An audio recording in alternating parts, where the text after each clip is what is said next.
Hello everyone, I hope your preparation for the UPSC exam, prelims exam with sleepy classes must be going on very smoothly and effectively. And just to add on to it, let us discuss one more passage in today's class. Well, the passage is all about the creative society. See, it is written that the idea of creative society refers to an era of what? अमेल्योरेशन। अमेल्योरेशन क्या होती है दोस्तों? जहां बात होती है betterment की, किसी चीज को एनरिच करने की। एक आइडिया जो है किस चीज का, क्रिएटिव सोसाइटी का, वो किसको रेफर करता है या किसकी तरफ आपको इंडिकेट करता है, एल्यूट करता है? एक एरा ऑफ अमेल्योरेशन किस चीज की? Of a society in which a great number of potential contradictions become vivid and active. तो काफी वो क्लियरली दिखाई देने लगती हैं और एक्टिव हो जाती हैं। ऐसी एक सोसाइटी की बात हो रही है, एक ऐसे क्रिएटिव सोसाइटी की बात हो रही है जहां पे a great number of potential contradictions जो हैं they become vivid and active. It means contradictions जब विविड होंगी, एक्टिव होंगी, तो वहां पे लोगों के जो राइट्स हैं, if they are not able to get those rights to be fulfilled, वो अपने राइट्स को सामने रख सकते हैं, उनकी जो भी इश्यूज हैं, प्रॉब्लम्स हैं, उन पर डिस्कशन एटलीस्ट कर सकते हैं वो। दिस इज मोस्ट एविडेंट, बहुत ही ज्यादा क्रिस्टल क्लियर है when oppressed social groups get politically mobilized। जो oppressed होते हैं वो politically mobilized हो जाते हैं, जब एक्टिव हो जाते हैं, तो इसको कहा गया कि ये काफी चीज एविडेंट है कहां पे, and demand their human rights, और अपने ह्यूमन राइट्स की डिमांड करना शुरू करते हैं। तो ऑप्रेस्ड हैं, अगर वो पोलिटिकली मोबिलाइज हो जाए, एक्टिव हो जाए, तो चीज काफी एविडेंट हो जाती है जहां पे ह्यूमन राइट्स की डिमांड करना वो शुरू करते हैं। ये सारा आइडिया किसके अंदर आ रहा है दोस्तों? क्रिएटिव सोसाइटी के अंदर। The upsurge of the peasants and the tribals, the movement of regional autonomy and self-determination, the environmental movements and the women's movements in the developing countries are signs of emergence of creative society। तो दोस्तों यहाँ पे कुछ set of examples दी गई कि जो जो changes आप देख रहे हैं, जहां जहां पे आप मोबिलाइजेशन देख रहे हैं, ये सारी कुछ सेट ऑफ एग्जांपल्स हैं किसकी?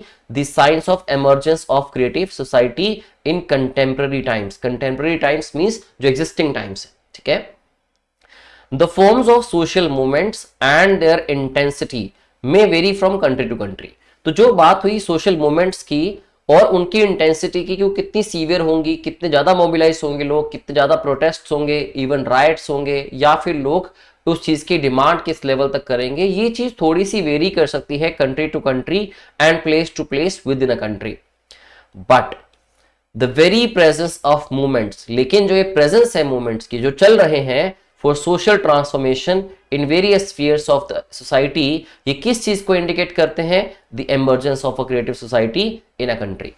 तो आई होप आपको एक आइडिया समझ आ गया होगा क्रिएटिव सोसाइटी के एमर्जेंस की बात क्यों हो रही है, और क्रिएटिव सोसाइटी के एमर्जेंस में किन किन चीजों को बेसिकली केटर किया जाएगा, एड्रेस किया जाएगा। वो बिगिनिंग के अंदर पैसेज के लिखा हुआ था, जो कि आपने पढ़ा।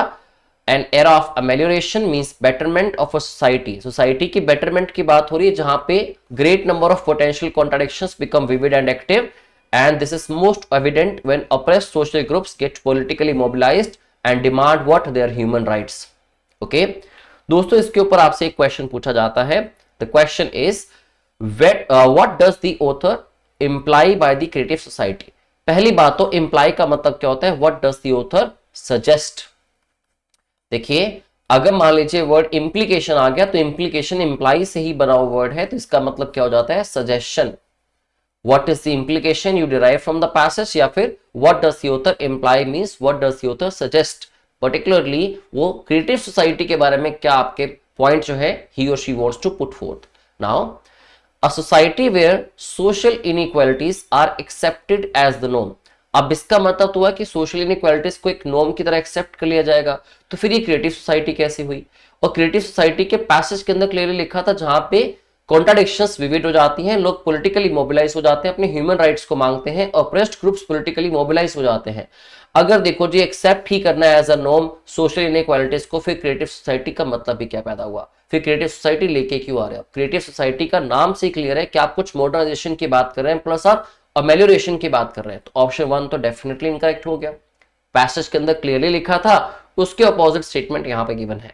Now a society where numerous contradictions are recognised. अब वहां लिखा था numerous contradictions are vivid and clear, तो वो साफ साफ दिखाई देते हैं। ये तो पैसेज की एज इट इज लाइन है, बस एक वर्ड चेंज किया हुआ है, तो obviously this has to be correct. Now the third one is a society where the exploited group, देखो ऑप्रेस्ड ग्रुप की बात हुई थी, उसको ये एक्सप्लॉइटेड ग्रुप कह दो, आप चाहे सप्रेस्ड कह लो। Society where the exploited and oppressed groups become conscious of their human rights and upliftment. पीछे पैसेज में साफ साफ बात हुई थी, where oppressed groups become politically mobilised and ask for their human rights. तो डेफिनेटली क्रिएटिव सोसाइटी के अंदर ये चीजें इंक्लूड होती हैं तो ऑप्शन थर्ड करेक्ट होना चाहिए। Fourth, a society where diverse art forms and literary writing seek incentive. अब किसी भी तरह की आर्ट फॉर्म्स की बात नहीं हुई, लिटरेरी राइटिंग्स की बात नहीं, और दूसरा वो इंसेंटिव्स डिमांड करते हैं, इस तरह की कोई भी बात पैसेज में नहीं थी और ना ही इस चीज को आप अज्यूम करेंगे जब तक कोई फैक्ट गिवन नहीं है, राइट। तो option 4 has to be deleted.